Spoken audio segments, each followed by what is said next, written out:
Good afternoon. Welcome to Vintage Key Studio. My name is Debbie Babington. Oh, hang on, can you pass me my iPad?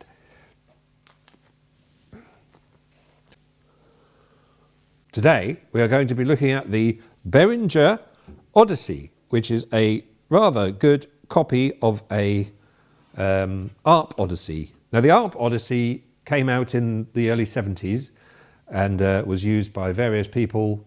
The reason why I bought one is because of Kraftwerk. Kraftwerk? I was listening to Autobahn and I quite liked the boom, boom, boom, boom noises on there, and I thought, oh, I wonder how I can make those noises. I thought, well, probably on many synthesizers, but I looked up and saw which ones that they used and realised they'd used a ARP Odyssey on that one.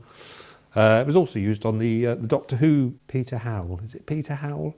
Who did the Doctor Who theme, the version in 1980, or whatever it was, for Tom Baker and Peter Davison.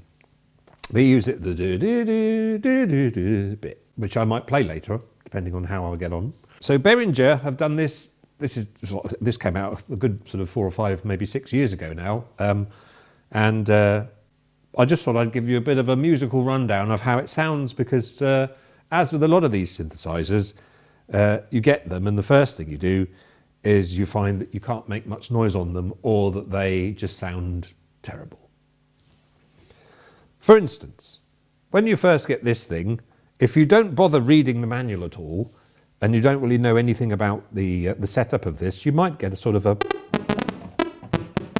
sound. Or if you didn't happen to have a certain thing up, you might do that and nothing will happen at all. The way on this thing to get a initial setup sound is, if you have a look at this here, what I would suggest is don't mess with this or any of this or any of this, or the only bit you really want to look at is this bit here to start with, right? So here we have the voltage control filter, and you can see that that's up full, that fader here. Then down here we have the audio mixer for voltage control oscillator 1. So we just want a basic sound here. So that one's up, okay? Everything else is down. All these switches are all just like up. This is down here. This is off here, and this is off here. If you look here, it says output, and we've got the voltage control amplifier. If I now, I've also got this switch set to AR, which is an attack and release envelope, which goes up to this one here. So if I start playing some notes now and then gradually increase that, you can hear that is now like the basic go-to sound on this thing, because this is a synthesizer. It doesn't have any presets in. It's just one of those things that just creates noise. So we have that there, and that will now allow you to create different envelopes with this, the AR envelope generator.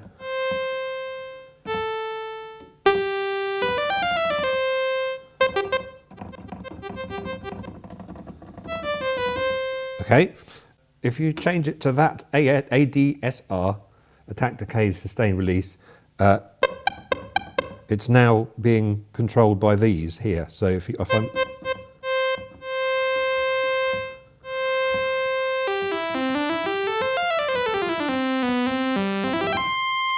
So that's quite good to be able to sort of start using the thing musically already without going like a lot of these things do. But while we're on the subject of I must just quickly do this. Hang on.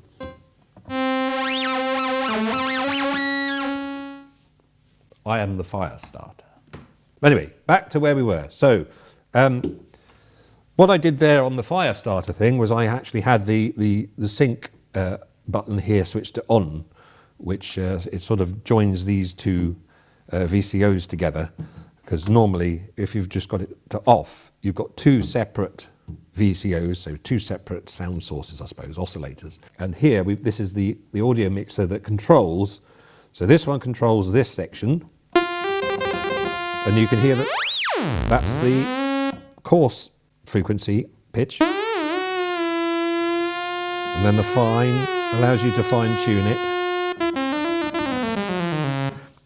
You've got this here, which is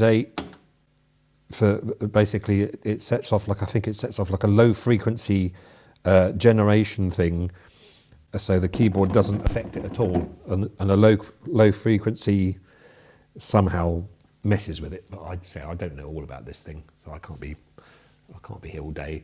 So I'm the sort of person who just wants to use it with my fingers like that. So we've got a voltage control oscillator here.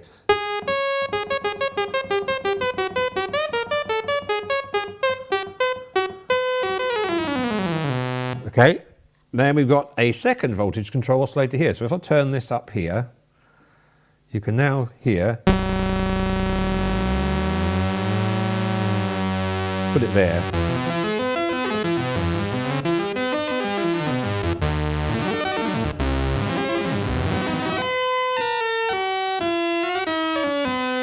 A good thing about this thing is as well, is that you can, it'll either play monophonically just by playing one key, but if you play two keys, it will play two notes at once, and I believe that's called duophony, duophonic.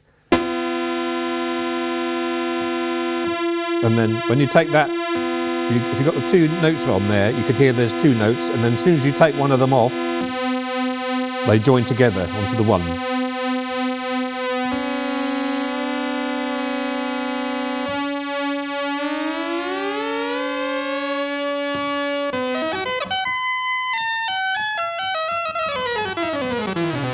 It's got octave selectors here, transpose, so you can go up 2 octaves, 2 octaves down, and then another 2 octaves down.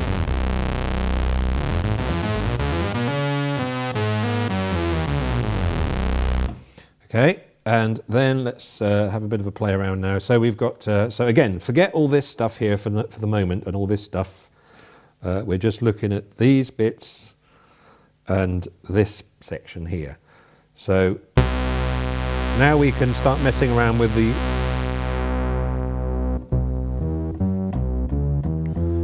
VCF.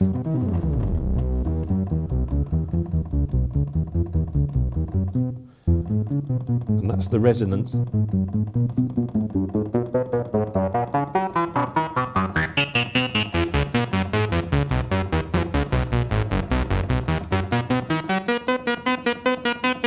And then you put it into the self-osc mode.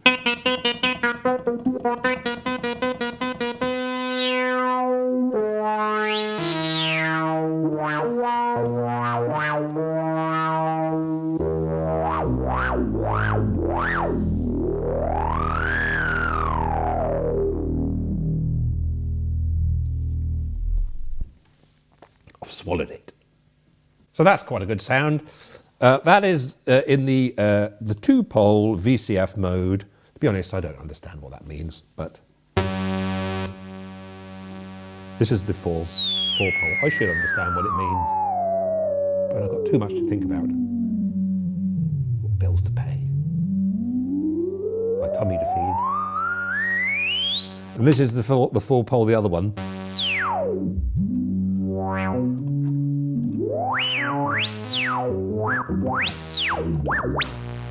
So, get some nice sort of growly sounds there. Oh, if I put it back on,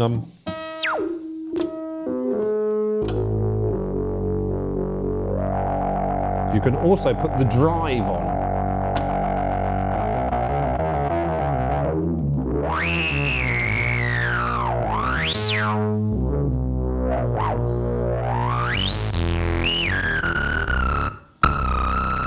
Okay,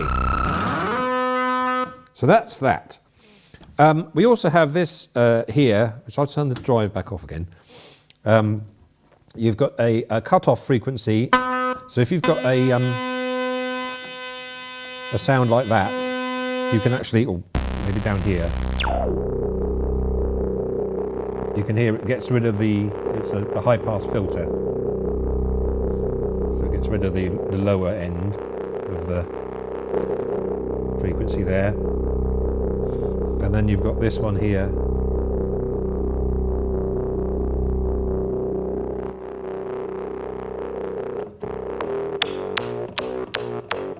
Oh, actually no. Ignore the fact that is the high pass filter that affects the overall sound. This one here is actually reactive with the, so this one is governed by the shape of this envelope generator, or this one, depending on where it is. So at the moment it's on this one here, and let's. Oh,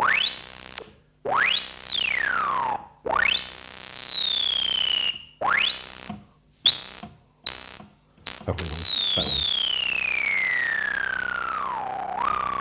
So you can hear that there is being affected by the shape of this.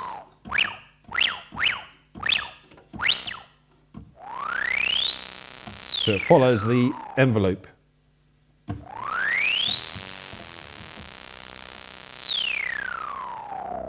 And then, so you can hear that high pass filter is affecting that there.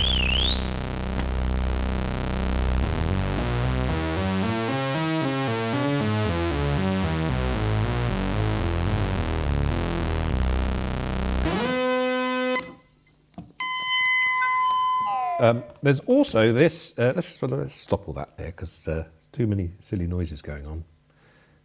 So let's put that back up there, back up to there, actually.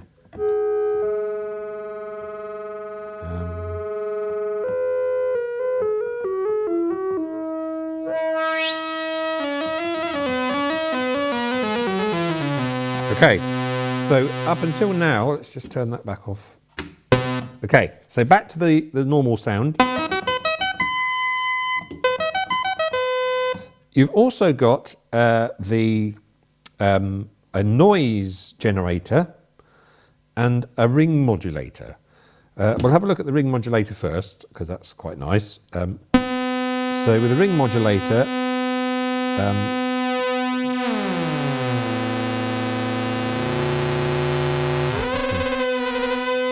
so the ring modulator is basically using the second VCO to modulate against. So that's up there, and then if I just... So what I'm doing there is I'm changing the frequency of the second VCO, but the second VCO is not actually on at the moment unless I do that. So turn that off, put the first one on, turn the ring modulator up.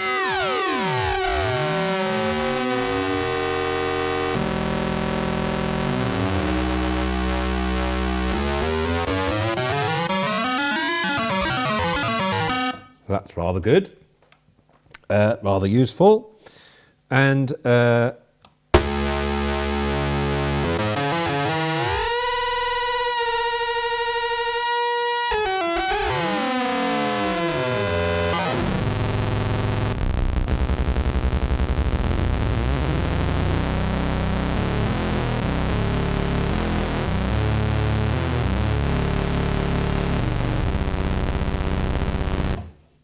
hours of fun. We've only just done that bit then, we haven't even touched any of this stuff yet. So that's the ring modulator, and now the next thing is the noise. So if we focus in on that little bit there, I'll just flip the switch up and we'll get a bit of a flavour of what that's like.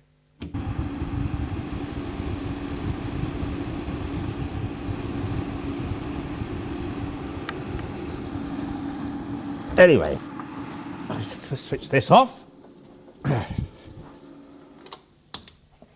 I like a nice shampooing set.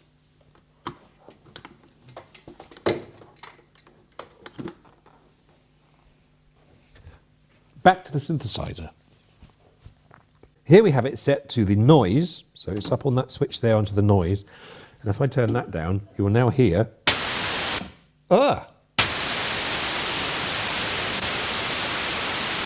Okay, so if we just put it so it's either white noise or pink noise. Now pink noise is quite good, I find, for making snare drum sounds. So I've got it set to the ADSR envelope generator now, and what I'm going to try and do is just make a bit of a... There we go. Make a snare drum sound there with a bit of white noise, or a bit of pink. Sorry, a bit of pink noise that was, or a bit of white noise,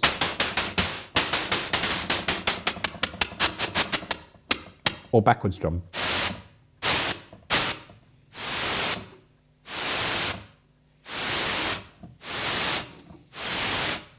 Now so the noise is basically just noises, just that you can't control the pitch of that, it's just basically just one or the other. But very useful.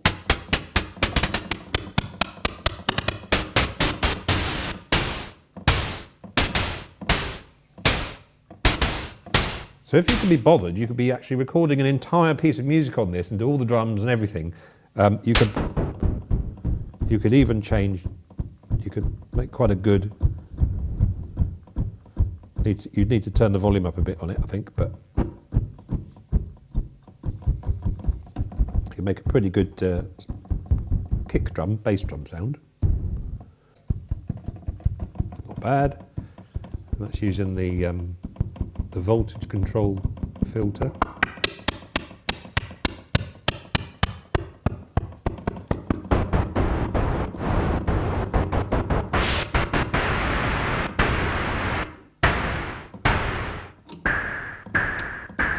And then, so that's the 2-pole one, 4-pole, whatever that, I can't read that because I haven't got my spectacles. And then the other 4-pole one, I think that says 4075, I could be wrong. Okay, so that's quite useful. And obviously you can also add that sound to the pitches as well. So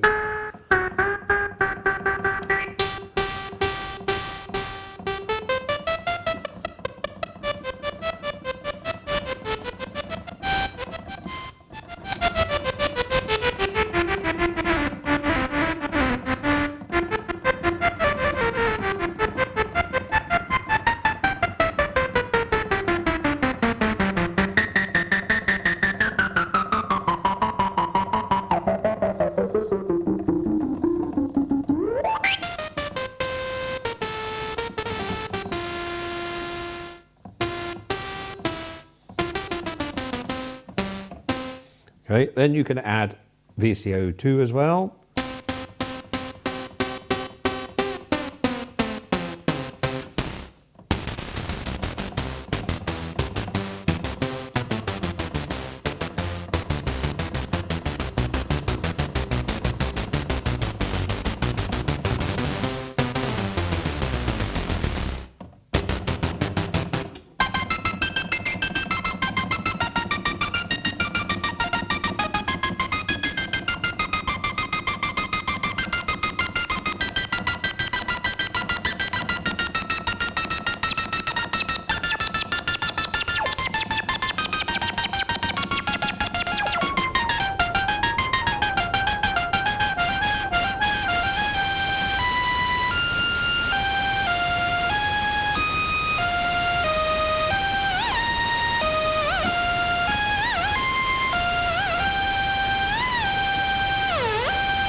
Now you can see the proportional pitch control there, which is a little bit like squeezing a small dog.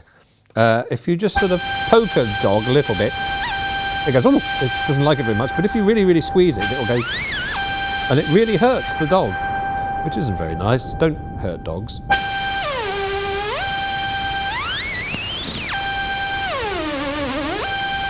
So this is obviously before the days of the old pitch bend wheel. I don't think they sort of got round to that at that time. This middle one here also gives you a bit of an LFO,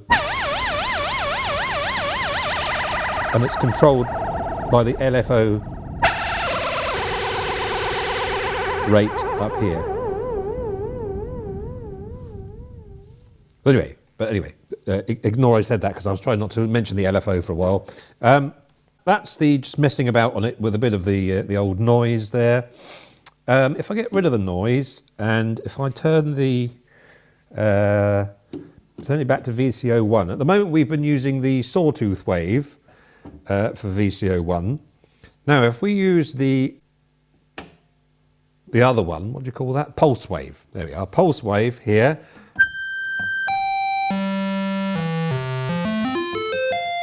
That will now allow you to change the tone of that to a more sort of clarinet-like. Oh no, no, that will.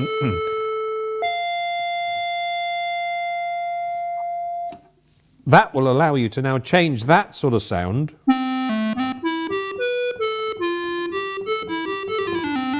which is a sort of a clarinet-y type sound to a more sort of stringy sound.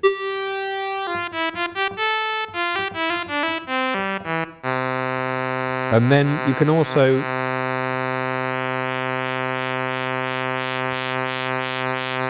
the LFO rate will now enable you to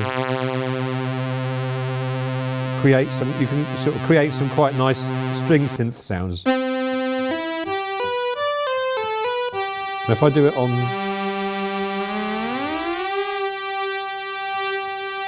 do the same there.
You can make it sound really terrible. Okay, that's just a bit more noodling around there. Okay, I'll talk about the LFO.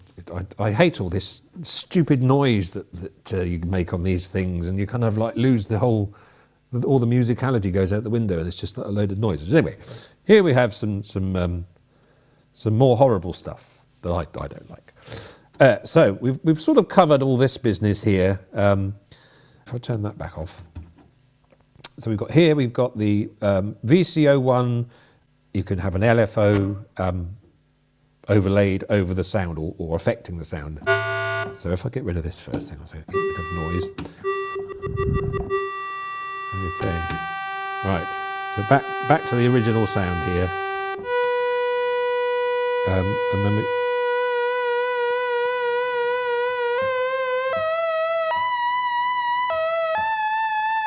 okay, so that is the VCO1 affected by the LFO working on a regular sort of speed.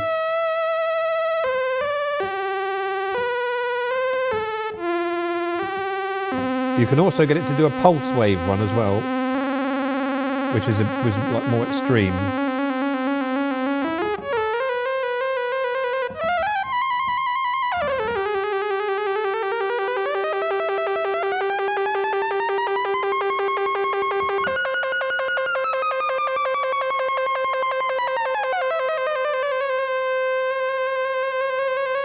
So you can hear that the width of the, you know, the modulation is controlled by that. Well, that actually sounds pretty good, I think. And then we can bring in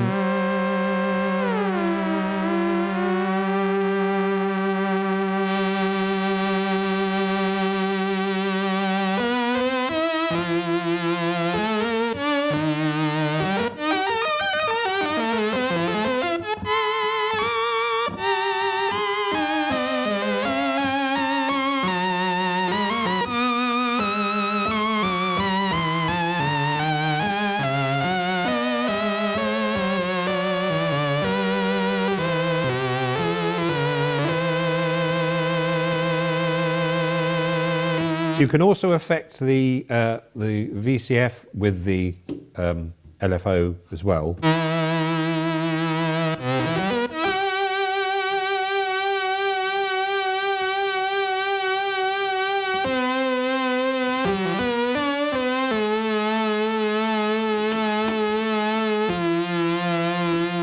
You can hear there,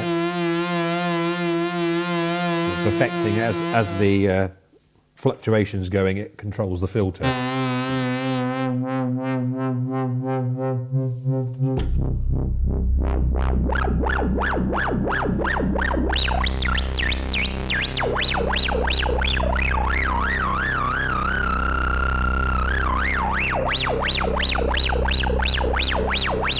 Okay.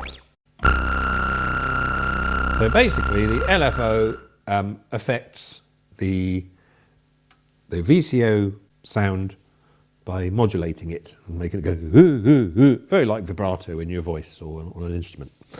And as you can hear, it's sort of, you can change the speed of it and get very good vibrato sound and mess around with it as you play.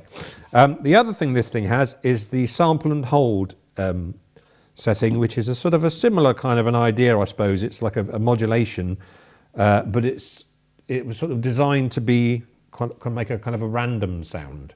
I have to say, I'm not a big fan of this sort of thing, but I'll just give it a bit of a go. So let's just turn all of the things off that we don't want. Okay, there we are. Let's just turn that off, back onto there. Right, okay. So here we have the sample and hold.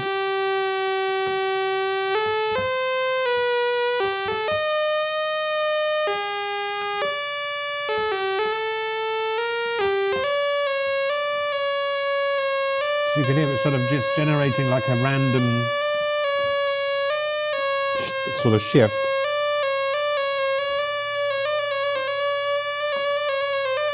And it uses the LFO to fluctuate that, modulate that. You've got this output lag here, which you can hear, and it makes the whole thing a little bit smoother. And then it's more sort of jolty there.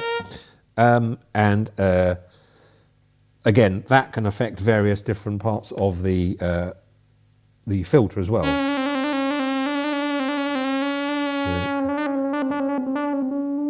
So you can hear that that's without it affecting the filter.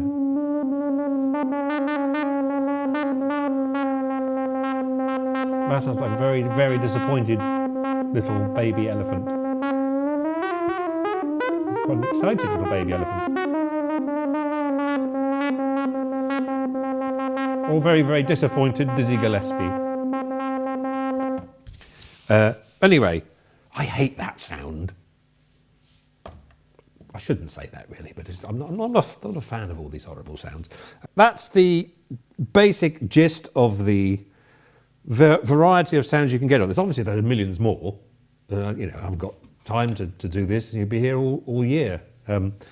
This thing, I should say, there's no presets on this. You've just got to kind of keep remembering where to go back to.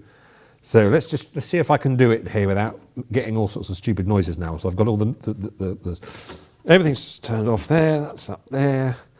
That one's down. That one's down. That one's up. That's down here, off here. Yes, there we go.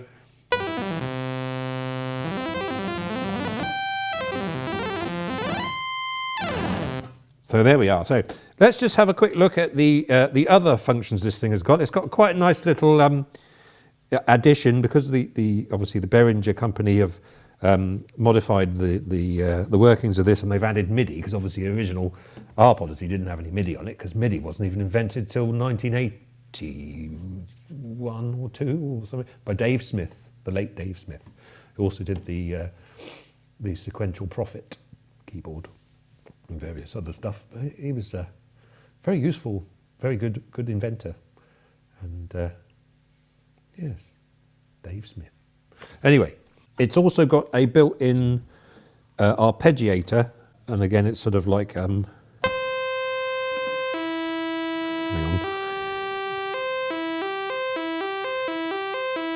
This is the Scott Joplin arpeggiator.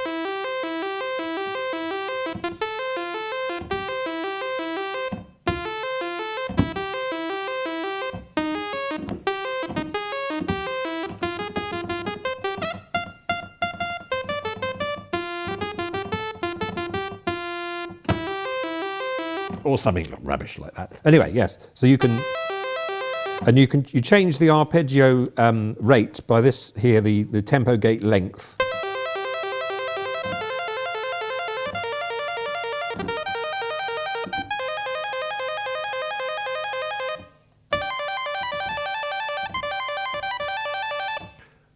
What is that? Is that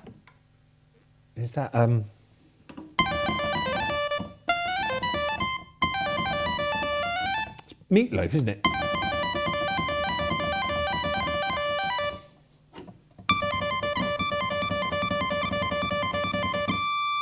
Fat Out of Hell.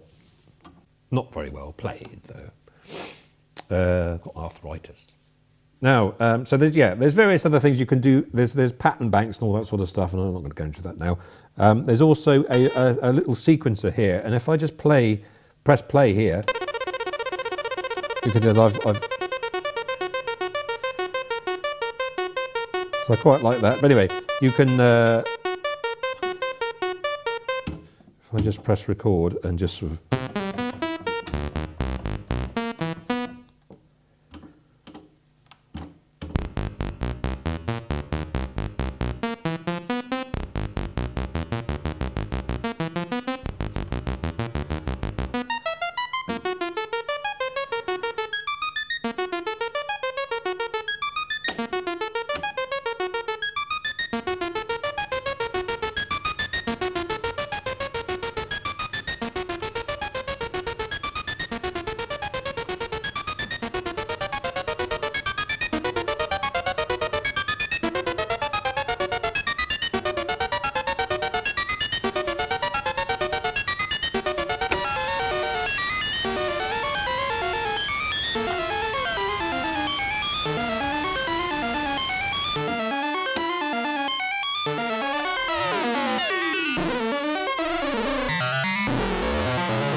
Imagine living next door to me.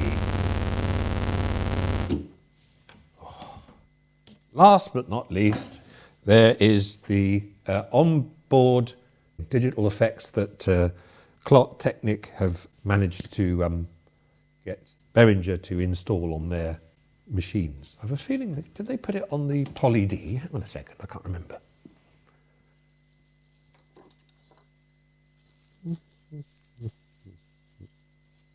No, they didn't. Anyway, on here, as you can see, if I just turn this sequencer back on, oh, hang on, it's all gone funny.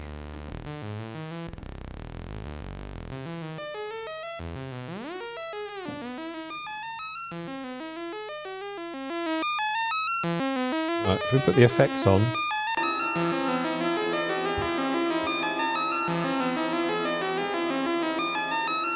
And you can hear there, it's and see that it's in church mode. Now, the good thing also that Behringer did was inside the manual, they give you various things. You get various stickers. Let's just turn this down a little bit. They usually give you like a Behringer sticker, but in this one, because of the church mode, they actually give you a Behringer dog collar to wear. I'm just going to put this on now.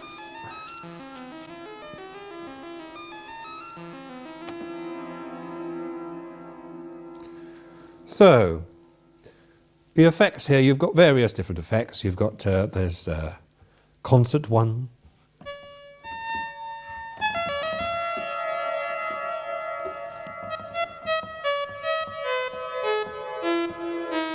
Well, that's church. Concert two.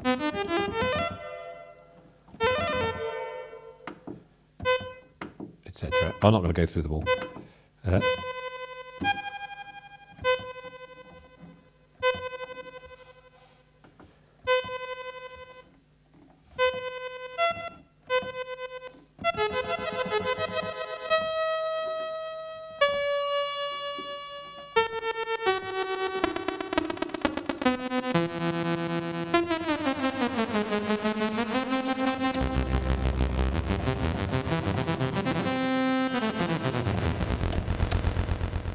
But anyway, yes. Very useful for if you're playing live with it and just messing about, I suppose, having a few effects on there. But anyway, I think you'll agree that it's a very, very well thought out piece of equipment. Obviously, the original was very, very well thought out anyway, and the fact that they've kind of replicated it is quite useful because the original was quite a lot of money. I think it sort of adds quite a lot of grit and growl to it, especially with this drive function. But I suppose you could always put another one through an original one through some sort of amplifier or something. Anyway, lots of sounds you can get on here. Oh, I better just do the Doctor Who sound before we go. Here we go. So here is the Doctor Who sound, roughly. And it's not the dung bit, it's the do. There's a quite nice clip of Peter Howell, I hope that is his name, doing the original theme in the 80s on YouTube, and we'll give you a link to that if you haven't seen it. It's very good because he's starting off on a CS80 for the dung bit, the Frankie Howard bit. And then after the Frankie Howard bit happens, he turns around and he uses an ARP Odyssey. And what I've got on here is I forgot to mention that this thing's got portamento as well, or glide as it's called on other synthesizers. So what I've got here, if I just take the portamento off completely for now, you've just got, so you can hear that's just individual notes there. I've got the LFO on and I've toned down the filter. And then if I put the portamento, I'll just show you the portamento quickly, what it does. So you've basically got, so it glides between the notes.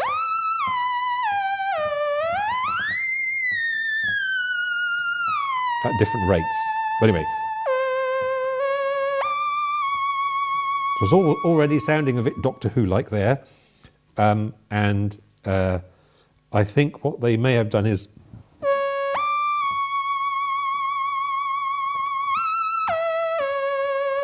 and he was probably playing around with the LFO as well to give it. And to make it sound even more like it, you can use the onboard delay on here set to, or delay, and to the a sort of a low sort of BPM, maybe, well, it's not low, maybe one. And you can hear that. So if I now play it with the echo or with the delay on,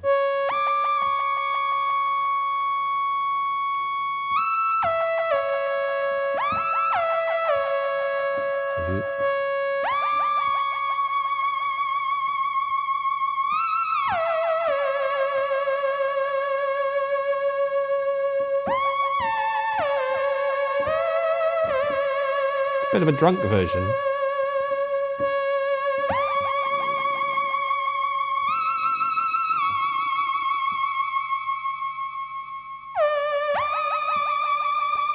That would be what it's like if Andrew Lloyd Webber or Gary Barlow had written it, because it would have gone up in key at the end. Or if Andrew Lloyd Webber had done it, it would have gone.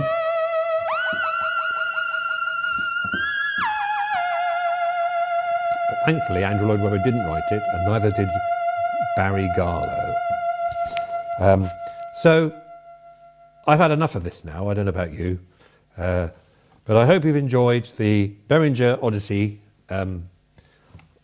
rather good synthesizer that I've had for months. And the reason why I did this video is so that I could be given a gift of a Bontempi organ, which is the same type as the one that I learned how to play keyboards on. And I'm so excited about that I thought, well, I'd better do this one and get this one out of the way so I'd have a really good video on the Bontempi. If anyone knows what a Bontempi is, there's the old blower organs, you'll probably think, oh, God. But they're brilliant. So stay tuned for a video on the Bontempi very soon with me, Dick Wakeman. Good night.